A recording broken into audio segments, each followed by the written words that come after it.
নম্বর প্রশ্নের মধ্যে দেখো কি দেওয়া আছে। গণিতে পারদর্শিতার মূলে রয়েছে কি? ক ব্যক্তিগত পারদর্শিতা, খ জন্মগত ক্ষমতা, গ বিশেষ প্রবণতা, নাকি ঘ সাধারণ শক্তি। তাহলে আমাদের সঠিক উত্তরটি এর মধ্যে হবে ঘ সাধারণ শক্তি। তাহলে গণিতে পারদর্শিতার মূলে রয়েছে সাধারণ শক্তি। পরের প্রশ্নের মধ্যে দেখো কি দেওয়া আছে। পরের প্রশ্নের মধ্যে দেওয়া আছে কি আদর্শায়িত অভিক্ষাকে অভিক্ষার কী ধরনের শ্রেণীভাগ করা যায়? ক উদ্দেশ্যের দিক থেকে, খ প্রকৃতির দিক থেকে, গ অভিক্ষার প্রস্তুত করার দিক থেকে, নাকি ঘ কোনোটি নয়। তাহলে আমাদের সঠিক উত্তরটি এর মধ্যে হবে খ প্রকৃতির দিক থেকে। পরের প্রশ্নের মধ্যে দেখো কি দেওয়া আছে। পরের প্রশ্নের মধ্যে দেওয়া আছে কি আদর্শায়িত অভিক্ষার বৈশিষ্ট্য হলো ক আদর্শমান থাকবে, খ নির্ভরযোগ্য এবং যথার্থ হবে, গ বহু পরীক্ষিত হবে, নাকি ঘ সবগুলি। তাহলে আমাদের সঠিক উত্তরটি এর মধ্যে হবে ঘ সবগুলি। তাহলে আদর্শায়িত অভিক্ষার বৈশিষ্ট্য হলো আদর্শমান থাকবে, নির্ভরযোগ্য এবং যথার্থ হবে, বহু পরীক্ষিত হবে, এক কথায় সবগুলি। পরের প্রশ্নের মধ্যে দেখো কি দেওয়া আছে। পরের প্রশ্নের মধ্যে দেওয়া আছে কি নিচের কোনটি আদর্শায়িত অভিক্ষার বৈশিষ্ট্য নয়? ক অভিক্ষা প্রয়োগের নির্দেশিকা থাকবে, খ মান নির্ণায়ক নর্ম সম্পূর্ণ হবে, গ অভিক্ষা ম্যানুয়াল থাকবে, নাকি ঘ প্রতিটি প্রশ্নপত্র পরিমাণগতভাবে বিশ্লেষিত হবে।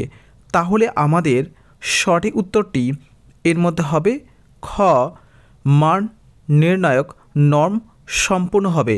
তার নিচের কোনটি আদর্শায়িত অভিক্ষার বৈশিষ্ট্য নয়? মান নির্ণায়ক নর্ম সম্পূর্ণ হবে। পরের প্রশ্নের মধ্যে দেখো কি দেওয়া আছে।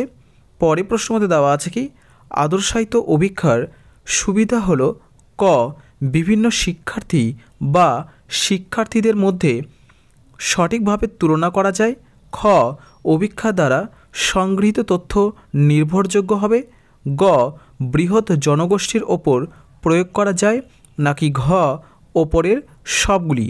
তাহলে আমাদের সঠিক উত্তরটি এর মধ্যে হবে ঘ ওপরের সবগুলি। পরের প্রশ্নের মধ্যে দেখো কি দেওয়া আছে।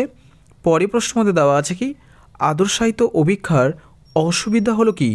ক এই ধরনের অভিক্ষার সংখ্যা যথেষ্ট নয়, খ অভিক্ষার প্রস্তুতিতে সময় ও অর্থের আর্থিক ব্যয় হয়, গ শিক্ষার্থীদের অনেক গুণাবলীর আদর্শায়িত প্রস্তুত করা সম্ভব নয়, নাকি ঘ ওপরের সবগুলি।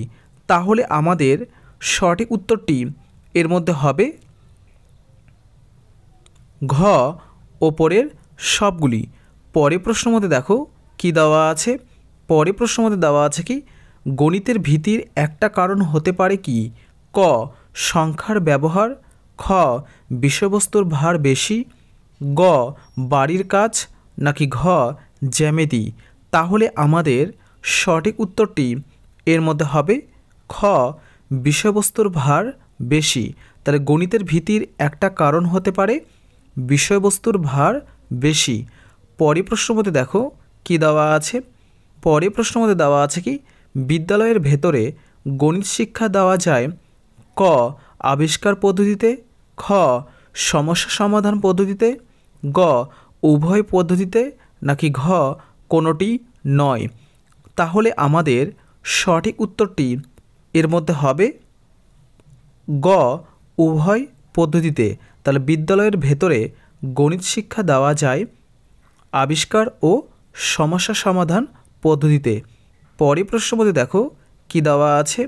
পরের প্রশ্নের মধ্যে দেওয়া আছে কি দলগত পদ্ধতি হলো ক প্রজেক্ট পদ্ধতি, খ সমস্যার সমাধান পদ্ধতি, গ উভয় পদ্ধতিতে, নাকি ঘ কোনোটি নয়। তাহলে আমাদের সঠিক উত্তরটি এর মধ্যে হবে গ উভয় পদ্ধতিতে। তাহলে দলগত পদ্ধতি হলো প্রজেক্ট পদ্ধতি ও সমস্যা সমাধান পদ্ধতি। পরের প্রশ্নের মধ্যে দেখো কি দেওয়া আছে। পরের প্রশ্নের মধ্যে দেওয়া আছে কি সংশোধনমূলক শিক্ষায় শিক্ষার্থী শিক্ষক সম্পর্ক হবে ক বন্ধুত্বপূর্ণ, খ সহযোগিতাপূর্ণ, গ সহৃদয়পূর্ণ, নাকি ঘ সবগুলি। তাহলে আমাদের সঠিক উত্তরটি এর মধ্যে হবে ঘ সবগুলি। তাহলে সংশোধনমূলক শিক্ষায় শিক্ষার্থী শিক্ষক সম্পর্ক হবে বন্ধুত্বপূর্ণ, সহযোগিতাপূর্ণ এবং সুহৃদয়পূর্ণ বা সহৃদয়পূর্ণ। পরের প্রশ্ন মধ্যে দেখো কি দেওয়া আছে। পরের প্রশ্ন মধ্যে দেওয়া আছে কি কেন্দ্র থেকে বৃত্তস্থ কোণ বিন্দুর দূরত্বকে কি বলে? ক ব্যাস, খ ব্যাসার্ধ, গ জ্যা, নাকি ঘ পরিধি। তাহলে আমাদের সঠিক উত্তরটি এর মধ্যে হবে খ ব্যাসার্ধ। তাহলে কেন্দ্র থেকে বৃত্তস্থ কোণ বিন্দুর দূরত্বকে কি বলে? আমাদের উত্তর হয়ে যাবে ব্যাসার্ধ। পরের প্রশ্ন মধ্যে দেখো কি দেওয়া আছে। পরের প্রশ্ন মধ্যে দেওয়া আছে কি কোনো জ্যা যদি বৃত্তের কেন্দ্র দিয়ে যায় তবে জ্যাটিকে বৃত্তের কি বলে?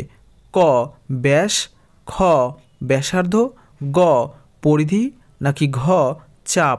তাহলে আমাদের সঠিক উত্তরটি এর মধ্যে হবে ক ব্যাস।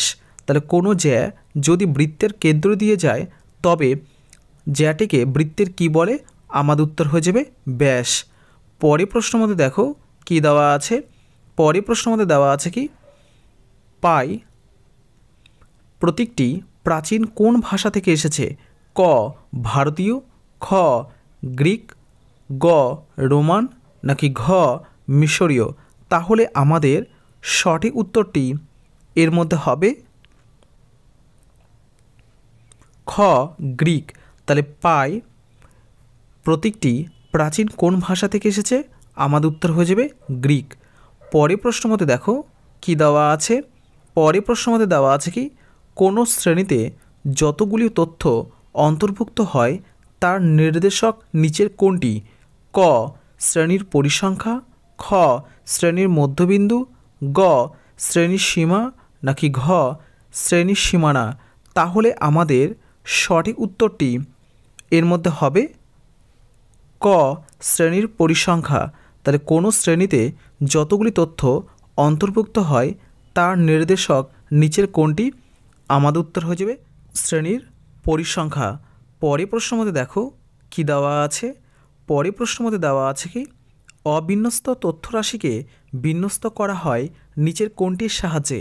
ক শ্রেণী ব্যবধান, খ শ্রেণীর সংখ্যা, গ শ্রেণী বিন্যাস, নাকি ঘ শ্রেণীর পরিসংখ্যা। তাহলে আমাদের সঠিক উত্তরটি এর মধ্যে হবে গ শ্রেণী বিন্যাস। তাহলে অবিন্যস্ত তথ্যগুলিকে বিন্যস্ত করা যায় নিচের কোনটির সাহায্যে? আমাদের উত্তর হয়ে যাবে শ্রেণী বিন্যাস। যদি তোমাদের ভালো লেগে থাকে অবশ্যই চ্যানেলটিকে সাবস্ক্রাইব, লাইক, কমেন্ট, শেয়ার করো এবং পাশে থাকা বেল আইকনটিকে অন করে দাও পরবর্তী ভিডিওগুলি সবার আগে তোমাদের কাছে পৌঁছে দেওয়ার জন্য। আর তোমরা যদি আমাদের এই চ্যানেলে নতুন হয়ে থাকো অবশ্যই চ্যানেলটিকে সাবস্ক্রাইব করে নাও।